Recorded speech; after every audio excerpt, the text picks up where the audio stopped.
Hey y'all, welcome to Bunny Talks. My name is Princess Banigo.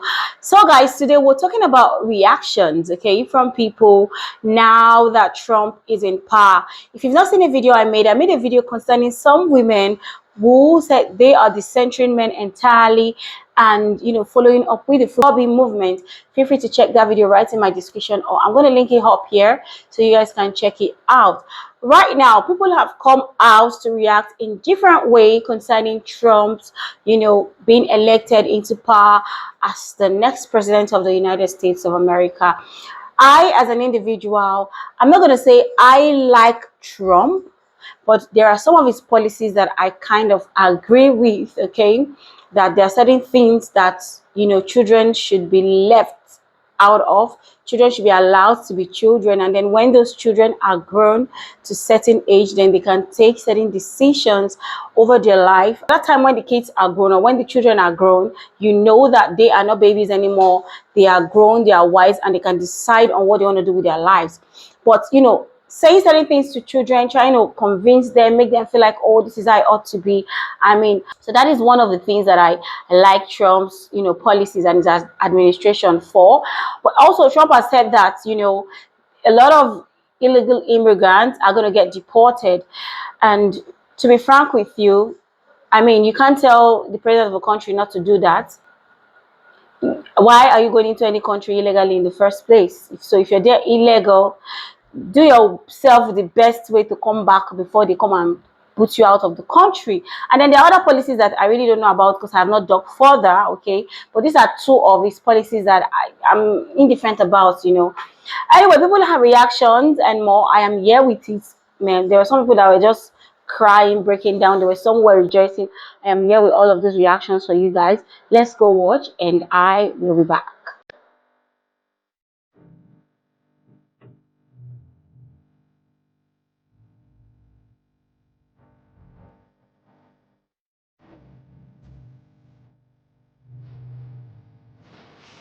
You don't like the US, if you don't like the direction that it's headed in, pack your bag and leave.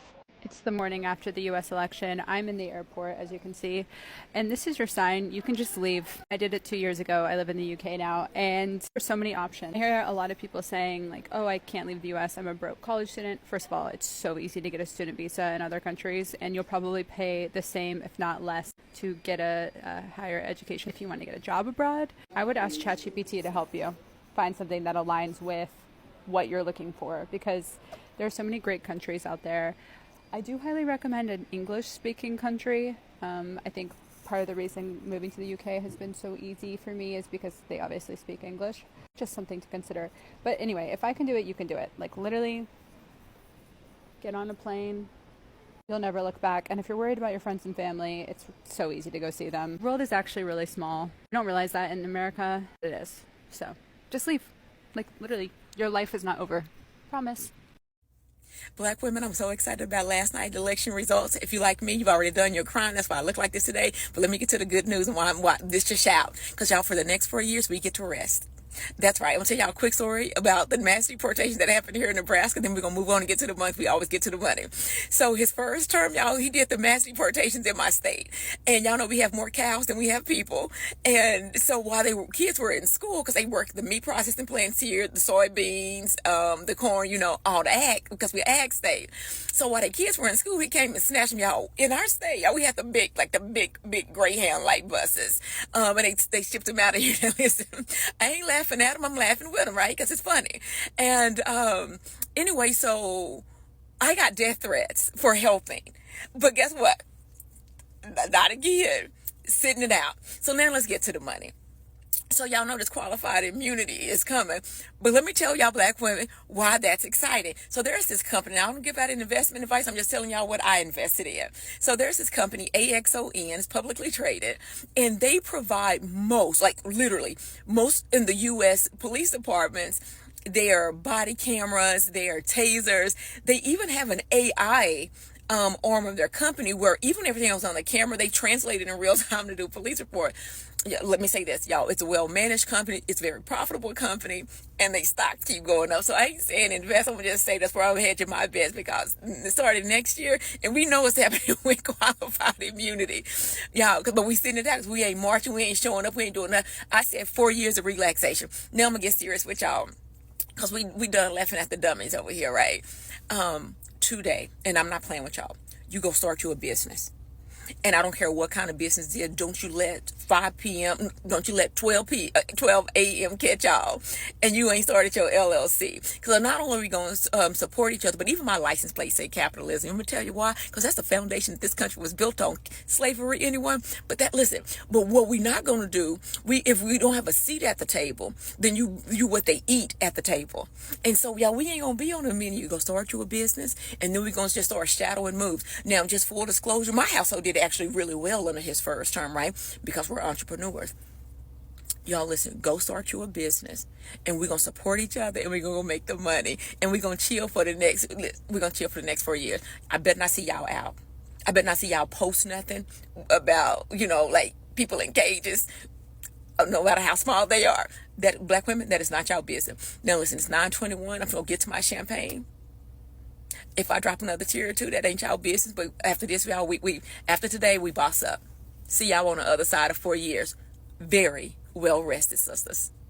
How are you feeling today? It must be Horrible. quite difficult for you. It's to be horrible. here. Yeah. America has decided not. Everything has been laid out. The people have decided. Good luck to you all. So what do you That's do all now? I got. What I do you- have no idea. It's the first day. I have absolutely no idea. I've been crying all day.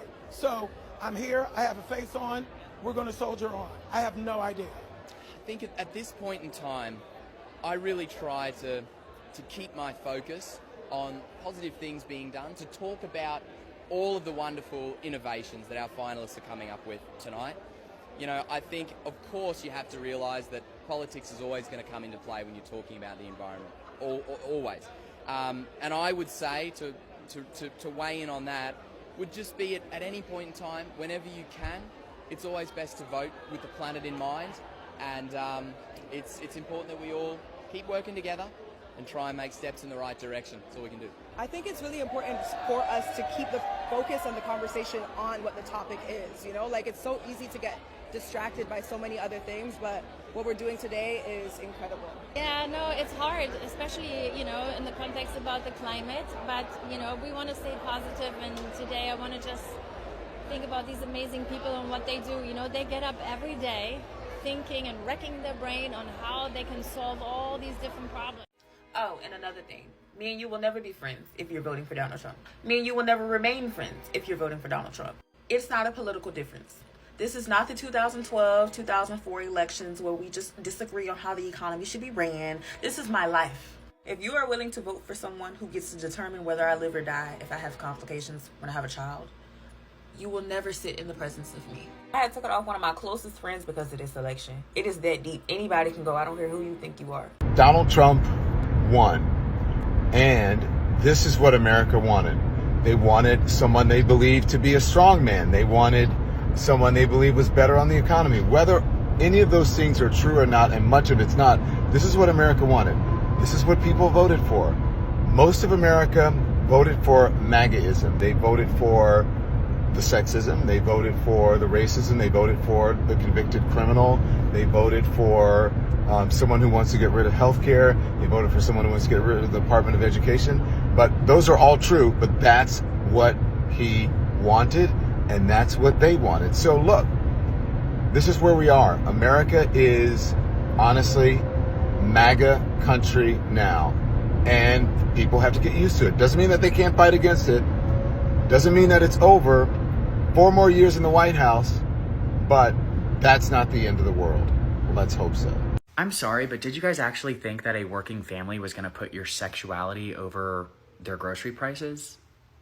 Did the Democrats actually think that putting people's identity as the front runner of their campaign, did they really think that just everyday Americans who are going to work, they're not chronically online like all of us, did you actually think they were going to say, you know what, I'm going to go to the ballot box and vote for the gay man in LA who's scared that he's not going to be able to run around and get fisted on the sidewalk?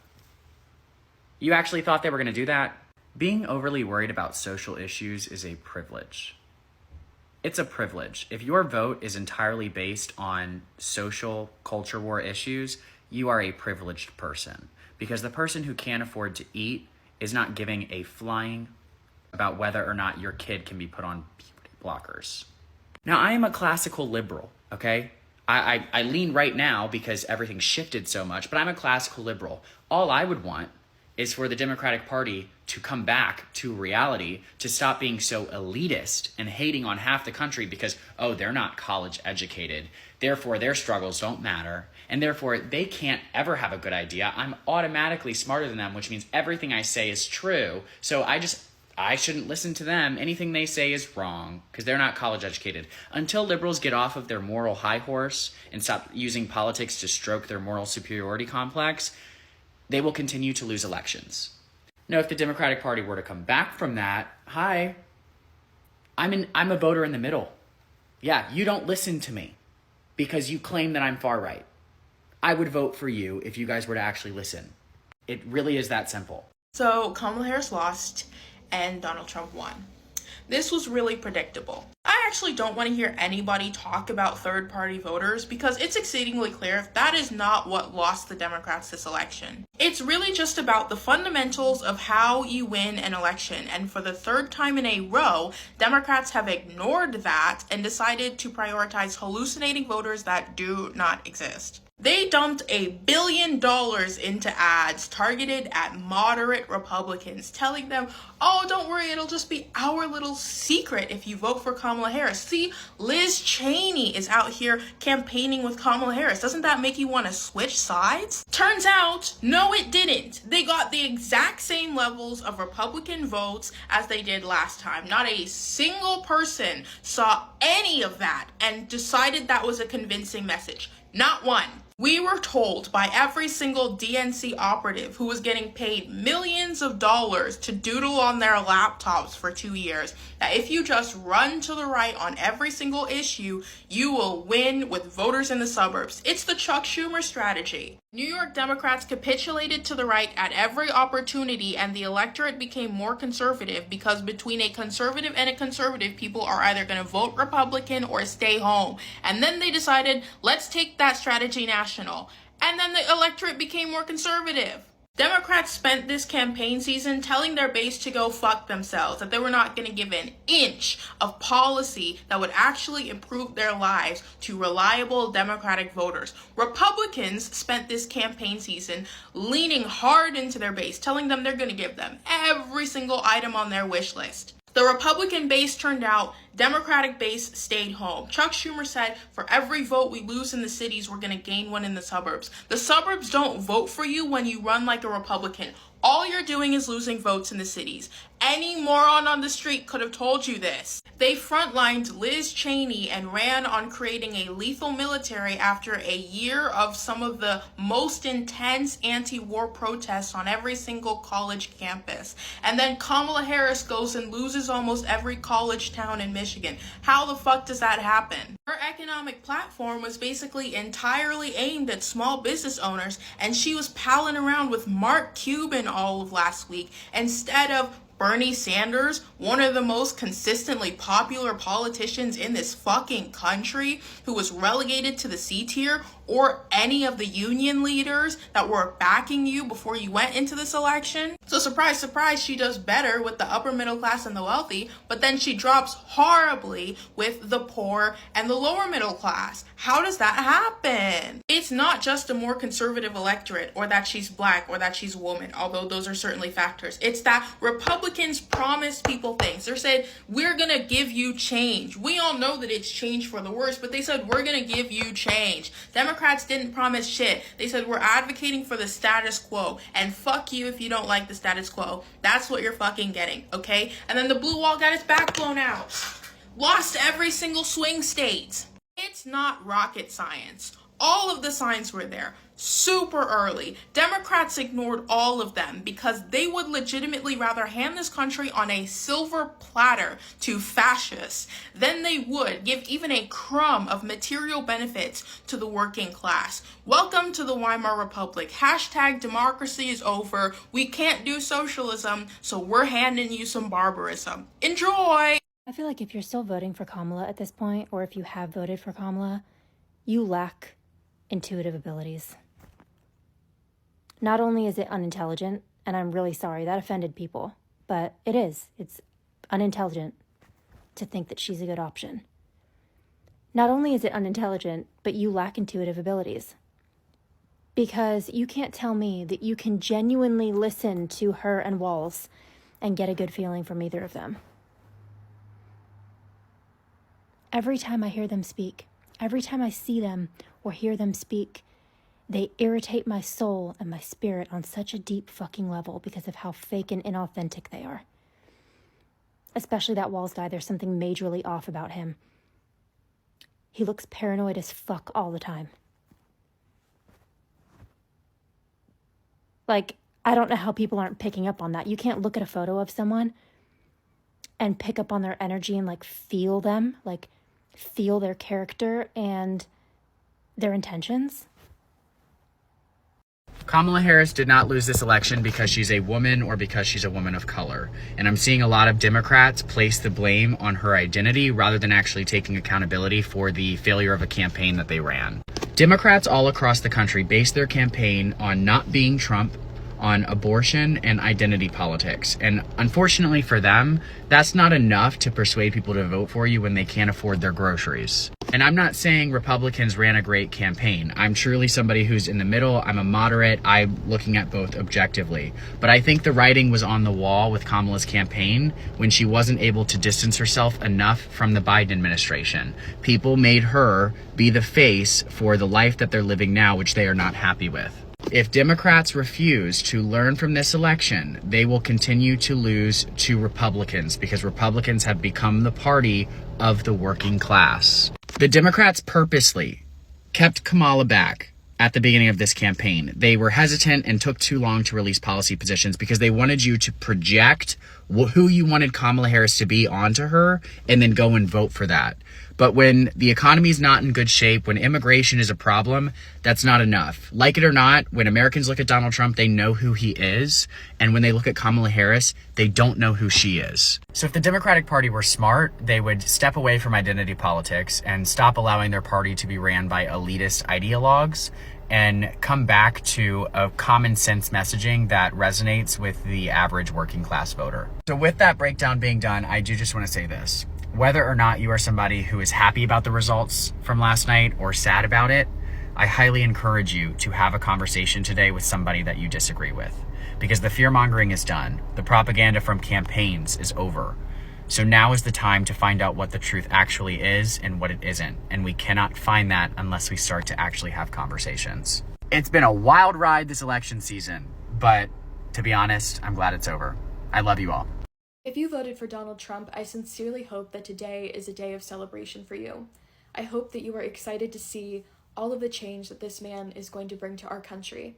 And when he is in office, and when inflation gets worse, and when the prices of goods are higher because of his tariffs, when taxes are raised for the average American worker, when more women, more sisters, more daughters, more mothers, more wives die because of his abortion bans, when we lose our fight to climate change and we see natural disasters worse than anything we have ever experienced before, when people are losing their cars, their homes, their jobs, their loved ones overnight, losing everything that they have worked their entire lives for, when him and his administration start attacking the rights and the rights protections of marginalized groups like poor people, disabled people, people of color, individuals who are a part of the LGBTQ+ community, women, I hope you feel the weight of your decision. When this man's presidency starts to negatively affect you and the people that you love, I hope that you can look at yourself and know that you played a vital role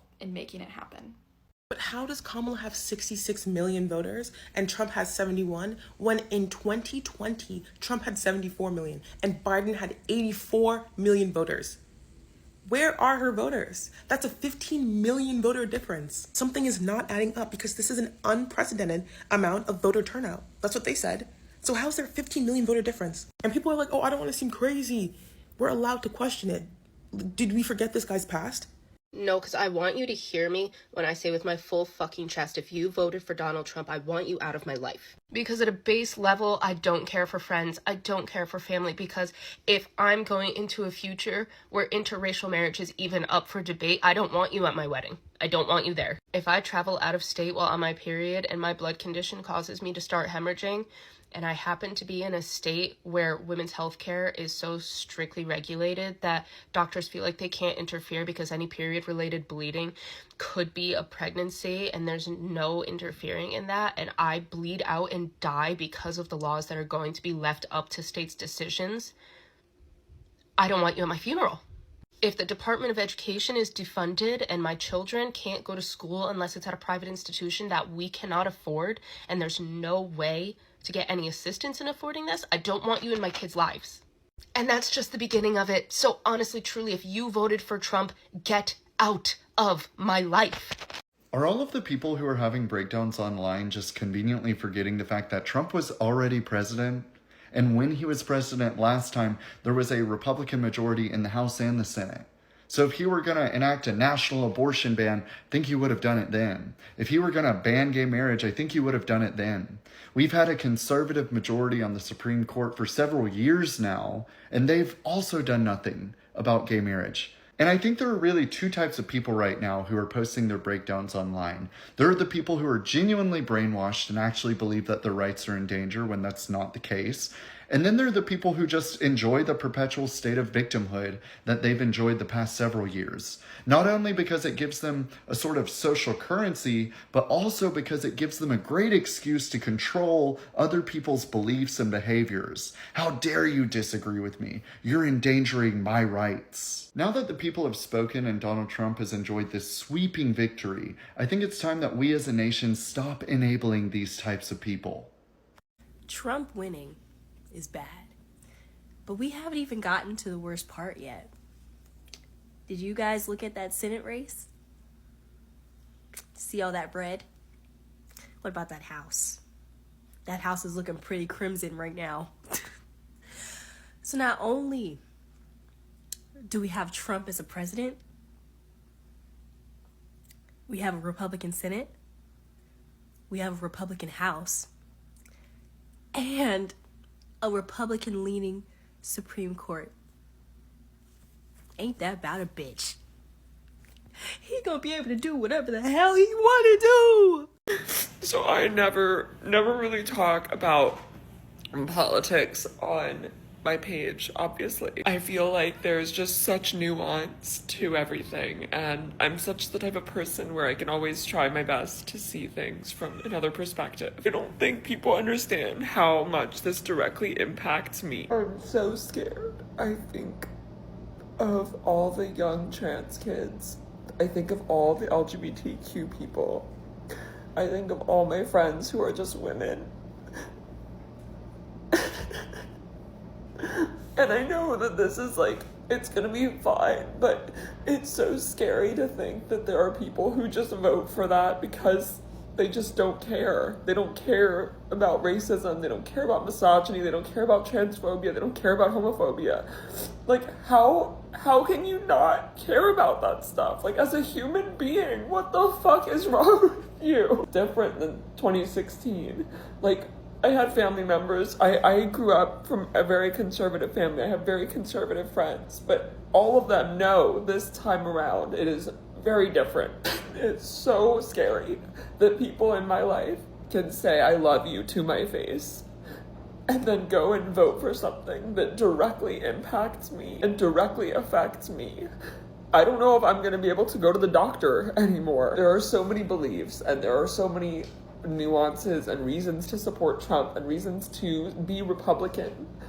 But at the end of the day, as a human being, if you cannot recognize that this man has incited so much hatred and violence in this country, then you are absolutely fucking stupid. If you support Trump and you follow me, sorry to break it to you, I'm a brown immigrant tranny. Surprise. Never talk about this type of stuff because I really just don't think it's a cornerstone of my content to talk about my transition and to do all that stuff. My family, who did vote Trump in 2016, has, you know, very much turned around and said, we're still Republican, but we know in good conscience and in our morals and what we believe in and in the Lord's word, this is like not right. Like, it is not right to support someone like this.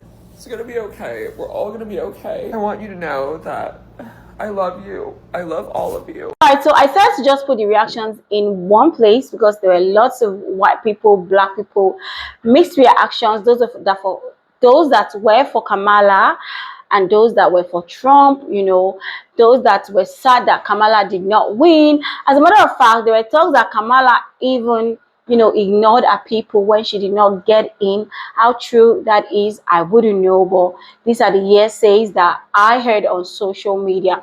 Now, what are your thoughts concerning these reactions from people? What was your reaction when Trump won? Were you anti-Trump? Or were you for Trump? Or were you anti-Kamala? Or were you for her? Let me know your thoughts in the comment section. And I'll definitely see you guys in my next video. Bye for now.